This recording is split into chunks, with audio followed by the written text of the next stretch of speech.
معزز سامعین گرامی قدر، ملک کے حالات آپ لوگوں کے سامنے ہیں۔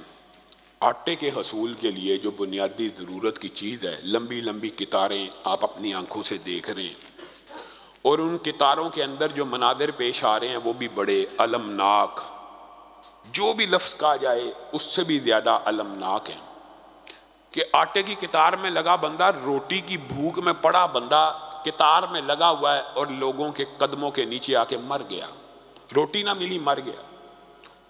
وہ عورتیں جن کے بالوں کو آسمان کے سورج نے کبھی نہیں دیکھا، حجاب اور نقاب اور پردے اور برقعے کے عالم میں مردوں کے درمیان گھسی ہوئی ہیں آٹا لینے کے لیے۔ یہ ملک کے جو سنگین حالات ہیں، مجھے بتائیے اس کا ذمہ دار کون ہے؟ ہم نے کیا یہ ساری کی ساری ذمہ داری حکمرانوں کے اوپر ڈالنی ہے؟ میں اور آپ بھی اسی معاشرے اور سوسائٹی کا حصہ ہیں، آپ اور میں بھی اس المناک واقعے کے ذمہ دار ہیں، چاہے آپ مانیں یا نہ مانیں۔ آپ کے ووٹوں سے یہ لوگ منتخب ہوئے ہیں، آپ کے ووٹوں سے ہوئے ہیں، یہاں تو آپ انکار کر دیجئے ہمارے ووٹوں سے نہیں ہوئے۔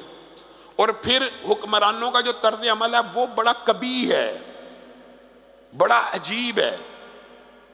ایک الزام لگاتا ہے دوسرے پہ، پنجاب کی ذمہ داری نہیں جی، یہ وفاق کی ذمہ داری ہے۔ وہ کہتا ہے یہ ہمیں 37 کلومیٹر کا حاکم کہتے ہیں، یہ پنجاب کی ذمہ داری ہے۔ فلاں ترمیم میں خوراک کی جو ساری کی ساری فراہمی ہے وہ صوبے کی ذمہ داری ہے جی، گندم کا جو کوٹا ہے جی وہ وفاق کی ذمہ داری ہے۔ ہر بندہ اپنی ذمہ داری دوسرے کے اوپر پھینک رہا ہے۔ عوام کس سے پوچھے؟ آٹے کا بحران پیدا ہوا، کبھی کوئی کسی کے اوپر الزام لگا رہا ہے جی پنجاب بڑا بھائی ہے جی، بلوچستان میں آٹا پنجاب نے دینا ہے۔ دوسرا الزام لگا رہا ہے جی KPK کے اندر جو آٹا جاتا ہے وہ سارے کا سارا افغانستان سمگل کر دیا جاتا ہے۔ تیسرا کچھ اور الزام، ایک دوسرے کے گریبانوں کو پکڑا ہوا عوام کو بے وقوف بنانے کے لیے، اور عوام کو اتنا تنگ کر دیا ہے، عوام کا سارا سسٹم مہنگائی کو اتنا بڑھا دیا ہے۔ میں آپ کو ایک بات بتاؤں، کئی مرتبہ جو احتجاجی تحریکیں ہوتی ہیں وہ اس لیے بھی فیل ہوتی ہیں۔ احتجاج کیسے کرنا ہے؟ احتجاج کے لیے بھی عوام نہیں نکلنا نا۔ عوام کو اگر میں اور آپ کال دیں نکلو احتجاج کے لیے، تو وہ کہتے ہیں جناب اگر ایک دن ہم آپ کے ساتھ احتجاج میں رہے تو کل کے دن تو ہمارے گھر میں فاقہ ہو جائے گا۔ گویا انقلاب کے لیے بھی ایک دن کی روٹی گھر میں ہونا تو ضروری ہے، تو بندہ نکلے گا نا۔ انہوں نے سسٹم ایسا بنا دیا کہ روٹی، بھوک، مہنگائی، افلاس، غربت ایسی شرائط کر دیا کہ بندہ احتجاج بھی نہ کر سکے۔ اور یہ اس ساری صورتحال کا ذمہ دار جی آپ سمجھتے ہیں صرف شہباز شریف، پرویز الہی، عمران خان ہے؟ ہرگز نہیں، آپ بھی ذمہ دار ہیں۔ آپ نے ساری زندگی سیکولر لوگوں کو ووٹ دیا ہے۔ آپ نے پاکستان، ہمارے آباء و اجداد نے، سب کو پتہ ہے، کتنی عام فہم بات ہے، سب کو پتہ ہے پاکستان کا مطلب کیا؟ لا الہ الا۔ پاکستان کیوں بنا تھا؟ اسلام کے نام پہ۔ پاکستان کیوں بنا تھا؟ جی اسلامی نظام کی ایک ریاست ہونی چاہیے۔ پاکستان کیا پل، ڈیم، یونیورسٹیاں بنانے کے لیے بنا تھا؟ ہاں یہ بنانی چاہیے، سڑکیں بنانے کے لیے بنا تھا، بنانی چاہیے، لیکن بنا اس لیے نہیں تھا۔ آپ نے اپنے بنیاد سے غداری کی ہے۔ آپ نے جس وجہ سے یہ وطن حاصل کیا، اللہ سے وعدہ کیا اسلام کی عملداری ہوگی، اللہ تعالیٰ نے زمین کا ٹکڑا دیا، پھر وہاں پہ حدود اللہ کو نافذ کرنے کی بجائے حدود اللہ سے نفرت ہے۔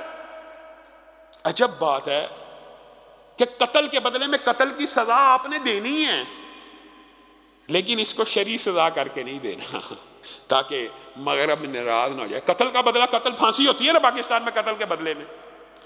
اے بے وقوفو، اگر اس قتل کے بدلے میں جو پھانسی دے رہے ہو اس کو شرعی سزا یا حدود اللہ کا لفظ کہہ کے نافذ کر دو، تو حدیث میں آتا ہے ایک حد اللہ کی زمین پہ قائم نہیں ہوتی، زمین سے و آسمان سے برکتیں نازل ہونا شروع ہو جاتی ہیں۔ اب بتائیے حقیقت میں یہ جو خلیج کی ریاستیں ہیں، یہ لوگ ہمارے سے زیادہ ذہین ہیں یا ان کے پاس زیادہ انٹلیکچوئل لیول ہے؟ حقیقت ہے کم ہے۔ آپ عام بندوں سے مل لیں، کم ہے، لیکن وہاں پہ انہوں نے اسلام کے ایک جز حدود اللہ کو نافذ کیا ہے۔ زمین سونا اگل رہی ہے، پٹرول دے رہی ہے، کوئی محنت کرنے کی ضرورت نہیں، آسمان سے برکتیں نازل ہو رہی ہیں، معیشتیں مستحکم ہیں۔ آپ یہاں پہ پاکستان کے اندر اسلام کے نام پہ ریاست لے کے بے ایمانی، کفر، الحاد، سیکولرزم، کیپٹلزم، سوشلزم، کمیونزم، ہر نظام کی جزیات کو اپنا چکے ہیں۔ کبھی بھی کوئی تبدیلی نہیں آئی. تبدیلی آنے کا وہی ایک نسخہ ہے, وہی دیرینہ بیماری, وہی نامو کمی دل کی, علاج اس کا یہی آب نشاط انگیز ایسا کی. جب تک اس کی طرف نہیں بڑھیں گے, اور ابتدا کر دو. ہم کوئی پاکستان کے خلاف ہیں, ہم کوئی حکومتوں کے خلاف ہیں, ہرگز نہیں.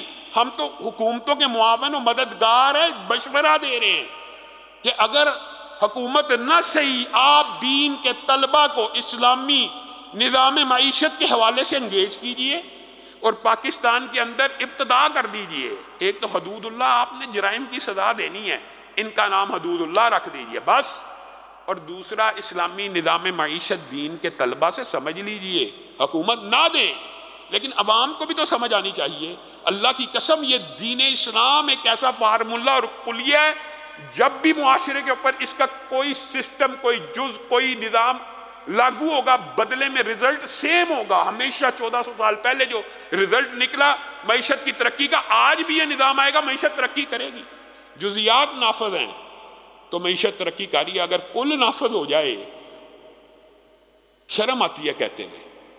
کبھی ہم کہا کرتے تھے 2 ٹکے, آج 1 ٹکا 2-3 روپے کا ہو چکا ہے. ہم کبھی تانے دیا کرتے تھے, وہ بنگلہ دیش وہ ہم سے آگے نکل چکا. آپ دیکھ لیں افغانستان آپ کے سامنے, نئی حکومت آئی ہے, آپ لکھ لیں یہ پیشین گوئی, 10 سال نہیں گزریں گے, آپ دیکھ لینا ان کی معیشت کیسے ترقی کر چکی ہوگی.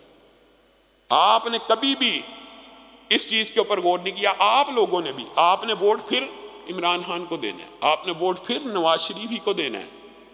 تو پھر یہ رونا, یہ وویلا کرنا, یہ وعدے اٹھانا, یہ منافقت کے علاوہ کچھ نہیں ہے. یہاں تو آپ ایک مرتبہ اسلامی نظام کو موقع دیجئے. تخت رسول کے اوپر بھی انبیاء کے ورثاء کو ایک مرتبہ بٹھا کے دیکھ لیجئے, اللہ کی قسم تبدیلی نہ آئی, ہمیں پکڑ لینا. یہ ہو نہیں سکتا, یہ ممکن نہیں ہے, یہ ممکن ہی نہیں ہے کہ اسلام کا نظام آئے اور تبدیلی نہ آئے.